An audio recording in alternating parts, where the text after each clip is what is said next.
Hey, it's Alex from Android Central, and this is the new HTC One A9. It's the latest member of the HTC One family, coexisting with the flagship M9 but at a lower price point. It's a super thin aluminium body device, the latest in a long line of metal phones from HTC, though this time around there is an undeniable resemblance to the iPhone. Be that as it may, the HTC design DNA is plain to see as well. The phone comes in 4 colours, and the silver model we have here has a very subtle brushed metal pattern on the back, with more polished finish on the sides. And the sides are a nice mix of angular and curved that makes it feel softer than the M9 without being slippery in the hand. So it looks and feels good, and part of that is due to the size. It's got a 5-inch screen, which for a lot of people is still the sweet spot between big enough for media consumption and small enough to hold comfortably in one hand. The display itself is a 1080p AMOLED panel, which, while not as dazzling as some of the high-end Super AMOLEDs, looks good in its own right. When it comes to audio though, you'll need to use headphones to take advantage of HTC's boom sound enhancements, as the company switched back to just a single mono speaker on the A9. On the inside, we're looking at a Snapdragon 617 processor, a new mid-range 64-bit chip from Qualcomm, and first impressions are that the hardware and HTC's software does a great job of keeping things fast and responsive. It's paired with 2GB of RAM and 16GB of storage in some countries like the UK, while other markets like the US will get an A9 with 3GB of RAM and 32GB of storage. In either case, you're still free to augment that through the microSD slot. The only slight cause for concern at this early stage is the battery. It's a fixed 2150 mAh cell, and although we'll have to give this phone the full review treatment before coming to any firm conclusions, on paper that's just not a lot of juice. However the battery life works out, at least you'll have Qualcomm Quick Charge 2.0 support, and HTC promises an update after launch to enable support for the upcoming Quick Charge 3 standard.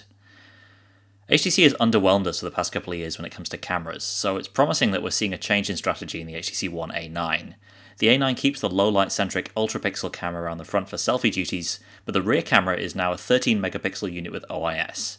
And the use of optical stabilization is potentially a big deal, and a move that could well see the A9 outperforming the M9 in darker conditions.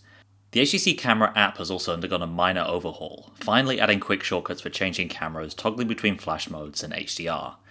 There's a new hyperlapse video mode for smoothing out time-lapse videos, and the A9 inherits the M9's RAW shooting capabilities, complete with a new built-in RAW photo editor, all of which is promising for the future of HTC cameras. We'll have more to say about the camera in our full review, so keep watching for that.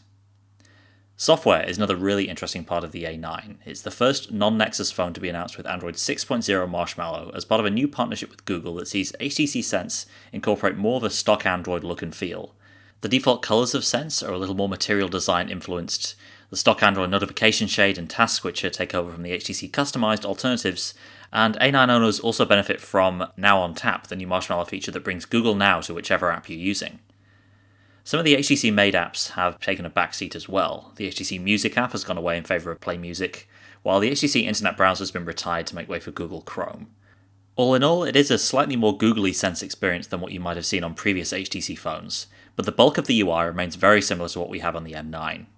Marshmallow also puts the A9's front-mounted fingerprint reader to good use, allowing you to instantly unlock the phone with your fingerprint or make Android Pay transactions where it's available. Our early experience show that it works pretty well. It's fast, accurate, and the ability to use it as a secondary home button is a nice touch too. So that's a first quick look at the HTC One A9. It'll launch globally in November, and depending on pricing, this could well be the killer mid-range phone that HTC needs to compete against the likes of the Moto X, the OnePlus 2, and new challengers like the Honor 7 and Nexus 5X. For more on the HTC One A9, check out our hands-on report and keep watching for our full review.